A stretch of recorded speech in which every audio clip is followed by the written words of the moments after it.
ನಾಳೆ ಪ್ರಧಾನಿ ಮೋದಿ ಮೈಸೂರಿಗೆ ಆಗಮನದ ಹಿನ್ನೆಲೆಯಲ್ಲಿ ರಾಮಕೃಷ್ಣ ಆಶ್ರಮದ ವಿರುದ್ಧ ಆಕ್ರೋಶ ಭುಗಿಲೆದ್ದಿದೆ.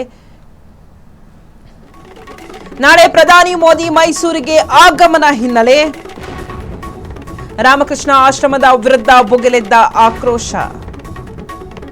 ಕನ್ನಡ ಪರ ಸಂಘಟನೆ, ದಲಿತ ಪರ ಸಂಘಟನೆ ಪ್ರೊಟೆಸ್ಟ್. ನಗರದ ಗಾಂಧಿ ವೃತ್ತದ ಬಳಿ ಸಂಘಟನೆಗಳ ಪ್ರತಿಭಟನೆ. ಕನ್ನಡ ಶಾಲೆ ಉಳಿಸಿದ ಕನ್ನಡ ದ್ರೋಹಿಗಳು.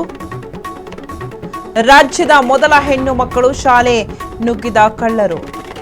ರಾಮಕೃಷ್ಣ ಆಶ್ರಮದ ಸ್ವಾಮೀಜಿ ಕೊಟ್ಟ ಮಾತಿನಂತೆ ನಡೆದುಕೊಂಡಿಲ್ಲ.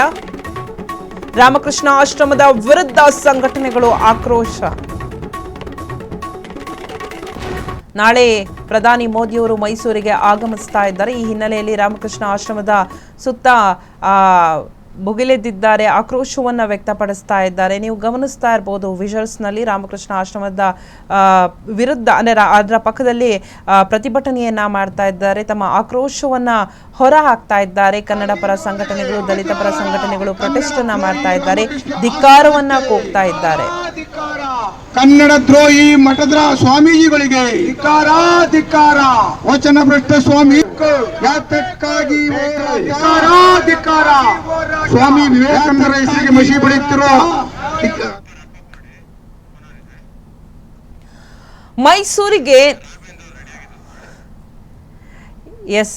ಏನು ನಾಳೆ ಮೈಸೂರಿಗೆ ಪ್ರಧಾನಿ ಮೋದಿ ಅವರು ಬರ್ತಾರೋ ಅದರ ಬೆನ್ನಲ್ಲೇ ರಾಮಕೃಷ್ಣ ಆಶ್ರಮದ ವಿರುದ್ಧ ಆಕ್ರೋಶವನ್ನು ಹೊರಹಾಕ್ತಿದ್ದಾರೆ ಕನ್ನಡ ಪರ ಸಂಘಟನೆಗಳು, ದಲಿತ ಪರ ಸಂಘಟನೆಗಳು. ಇದರ ಬಗ್ಗೆ ಹೆಚ್ಚಿನ ಡೀಟೇಲ್ಸ್ ಕೊಡ್ತಾರೆ ನಮ್ಮ ಮೈಸೂರು ಬ್ಯೂರೋ ಹೆಡ್ ಆದಂತಹ ರಾಘವೇಂದ್ರ ಅವರು. ರಾಘವೇಂದ್ರ, ನಾಳೆ ಪ್ರಧಾನಿ ಮೋದಿ ಮೈಸೂರಿಗೆ ಆಗಮಿಸ್ತಾ ಇದ್ದಾರೆ. ಹೇಗಿದೆ ಫಸ್ಟ್ ಅಲ್ಲಿ ಯಾವ ತರ ಇದೆ ಅವರು ಬರೋದಕ್ಕೆ ವೆಲ್ಕಮ್ ಹೇಗಿದೆ, ಅದೆಲ್ಲದರ ಜೊತೆಗೆ ರಾಮಕೃಷ್ಣ ಆಶ್ರಮದ ವಿರುದ್ಧ ಕೂಡ ಆಕ್ರೋಶವನ್ನ ಹೊರ ಹಾಕ್ತಾ ಇದ್ದಾರೆ. ಸೊ ಇದ್ರ ಬಗ್ಗೆ ಹೆಚ್ಚಿನ ಡೀಟೇಲ್ಸ್ ಕೊಡೋದಾದ್ರೆ. ಹೌದು ಶಿಲ್ಪ, ಏನು ಮೈಸೂರಿನ ಹೃದಯ ಭಾಗ ಅದು ನಾರಾಯಣ ಶಾಸ್ತ್ರಿ ರಸ್ತೆ ಅಂತೇಳಿ ಆ ಒಂದು ಸ್ಥಳದಲ್ಲಿ ವಿವೇಕಾನಂದರು ತಂಗಿದ್ದಂತ ಸ್ಥಳ ನಿರಂಜನಾಶ್ರಮ. ಆ ಒಂದು ಸ್ಥಳದಲ್ಲಿ ಇವಾಗ ಭವ್ಯವಾದಂತ ವಿವೇಕ ಸ್ಮಾರಕ ತಲೆ ಎತ್ತಿದೆ. ಸುಮಾರು 45 ಕೋಟಿ ರು ವೆಚ್ಚದಲ್ಲಿ ರಾಮಕೃಷ್ಣಾಶ್ರಮದವರು ಆ ಒಂದು ಭವನವನ್ನ ನಿರ್ಮಾಣ ಮಾಡಿದ್ದಾರೆ. ಅದರಲ್ಲಿ ಧ್ಯಾನ ಕೇಂದ್ರ, ವಿವೇಕಾನಂದರ ಮ್ಯೂಸಿಯಂ ಸಹಿತವಾಗಿ ಸಾಂಸ್ಕೃತಿಕವಾದಂತಹ ಚಟುವಟಿಕೆಗಳಿಗೋಸ್ಕರ ಈ ಕೇಂದ್ರವನ್ನ ನಿರ್ಮಾಣ ಮಾಡಿದ್ದಾರೆ. ನಾಳೆ ಪ್ರಧಾನಿ ನರೇಂದ್ರ ಮೋದಿ ಅವರು ಅದನ್ನ ಲೋಕಾರ್ಪಣೆ ಕೂಡ ಮಾಡೋರಿದ್ದಾರೆ. ಅದಕ್ಕೋಸ್ಕರ ಕಳೆದ ಹಲವಾರು ದಿನಗಳಿಂದ ಭರ್ಜರಿ ಸಿದ್ಧತೆಗಳು ಕೂಡ ನಡೀತಾ ಇದ್ದಾವೆ. ಆ ಸುತ್ತಮುತ್ತಲು ಇರ್ತಕ್ಕಂಥ ಎಲ್ಲ ಪ್ರದೇಶಗಳ ಸ್ವಚ್ಛತೆ, ರಸ್ತೆ ಡಾಂಬರೀಕರಣ ಎಲ್ಲವೂ ಕೂಡ ಮಾಡ್ತಾ ಇದ್ದಾರೆ. ಜೊತೆಗೆ ವಿಶೇಷವಾಗಿ SPG ಅವರು ಈಗಾಗಲೇ ರಿಹರ್ಸಲ್ ಗಳನ್ನ ಮಾಡಿದ್ದಾರೆ, ಭದ್ರತಾ ವ್ಯವಸ್ಥೆಗಳನ್ನ ನೋಡ್ಕೊಳ್ತಾ ಇದ್ದಾರೆ. ಅದು ಒಂದು ಕಡೆ ಆದ್ರೆ, ಇನ್ನೊಂದು ಕಡೆ ರಾಮಕೃಷ್ಣಾಶ್ರಮದ ವಿರುದ್ಧ ಕನ್ನಡ ಪರ ಮತ್ತೆ ದಲಿತ ಪರ ಸಂಘಟನೆಗಳು ಪ್ರತಿಭಟನೆಯನ್ನ ಇವತ್ತು ನಡೆಸಿದ್ದಾರೆ. ಅದರ ಮೂಲ ಕಾರಣ ಏನಂತ ಹೇಳಿದ್ರೆ, ಈ ಹಿಂದೆ NTMS ಶಾಲೆ ಅಂತೇಳಿ ಕರ್ನಾಟಕದ ರಾಜ್ಯದ ಮೊದಲ ಹೆಣ್ಣು ಮಕ್ಕಳ ಶಾಲೆ ಅದು. ಆ ಶಾಲೆಯನ್ನ ಮುಚ್ಚಿ ಆ ಜಾಗವನ್ನ ರಾಮಕೃಷ್ಣಾಶ್ರಮಕ್ಕೆ ಹ್ಯಾಂಡ್ ಓವರ್ ಮಾಡಿದ್ರು. ಆದ್ರೆ ಆ ಒಂದು ಕೇಂದ್ರದಲ್ಲಿ ರಾಮಕೃಷ್ಣಾಶ್ರಮದವರು ನಾವು ಆ ಶಾಲೆಯನ್ನ ಮುಚ್ಚೋದಿಲ್ಲ, ನಾವು ಇದನ್ನ ಏನು ಭವ್ಯವಾದಂತ ನಿರ್ಮಾಣ ಆದ ನಂತರ, ಭವನ ನಿರ್ಮಾಣ ಆದ ನಂತರ ನಾವು ಆ ಜಾಗವನ್ನು ಉಳಿಸ್ಕೊಂಡು ಅಲ್ಲಿ ಶಾಲೆಗೂ ಕೂಡ ನಾವು ನಿರ್ಮಾಣ ಮಾಡಿ ಕೊಡ್ತೇವೆ ಅನ್ನುವಂತ ಭರವಸೆಯನ್ನ ಕೊಟ್ಟಿದ್ರು. ಆದ್ರೆ ಈಗ ಪೂರ್ತಿ ಜಾಗವನ್ನು ಅತಿಕ್ರಮಿಸಿಕೊಂಡು ಅಲ್ಲಿ ಒಂದು ಸಾಂಸ್ಕೃತಿಕವಾದಂತಹ ಕೇಂದ್ರ ನಿರ್ಮಾಣ ಮಾಡ್ಕೊಂಡಿದ್ದಾರೆ. ಇವರು ಕನ್ನಡ ವಿರೋಧಿಗಳು, ಕನ್ನಡ ಏನು ಶಾಲೆಯನ್ನ ಉಳಿಸ್ಲಿಕ್ಕೆ ರಾಮಕೃಷ್ಣಾಶ್ರಮದವರು ಪರವಾಗಿ ನಿಲ್ಲಿಲ್ಲ ಅನ್ನುವಂತ ಆಕ್ರೋಶವನ್ನ ಇವತ್ತು ಪ್ರತಿಭಟನಾಕಾರರು ವ್ಯಕ್ತಪಡಿಸಿದ್ದಾರೆ. ಶಿಲ್ಪ, ಥ್ಯಾಂಕ್ ಯು ರಾಘವೇಂದ್ರ ನಿಮ್ಮೆಲ್ಲ ಡೀಟೇಲ್ಸ್ಗಾಗಿ.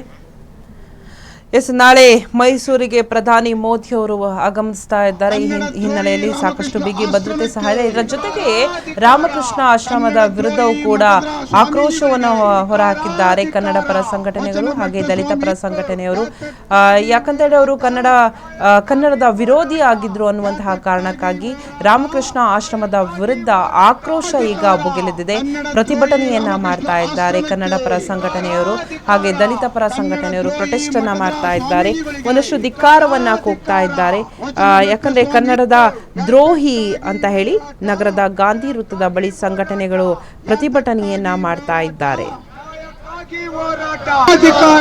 ಕನ್ನಡ ದ್ರೋಹಿ ರಾಮಕೃಷ್ಣ ಆಶ್ರಮಕ್ಕೆ ಧಿಕ್ಕಾರ. ಕನ್ನಡ ದ್ರೋಹಿ ಮಠದ ಸ್ವಾಮೀಜಿಗಳಿಗೆ ಧಿಕ್ಕಾರ. ವಚನ ಭ್ರಷ್ಟ ಸ್ವಾಮಿ ಯಾತಕ್ಕಾಗಿ ಹೋರಾಟ, ನ್ಯಾಯಕ್ಕಾಗಿ ಹೋರಾಟ, ಯಾತಕ್ಕಾಗಿ ಹೋರಾಟ, ನ್ಯಾಯಕ್ಕಾಗಿ ಹೋರಾಟ. ಧಿಕ್ಕಾರ. ಕನ್ನಡ ದ್ರೋಹಿ ರಾಮಕೃಷ್ಣ ಆಶ್ರಮಕ್ಕೆ ಧಿಕ್ಕಾರ. ಕನ್ನಡ ದ್ರೋಹಿ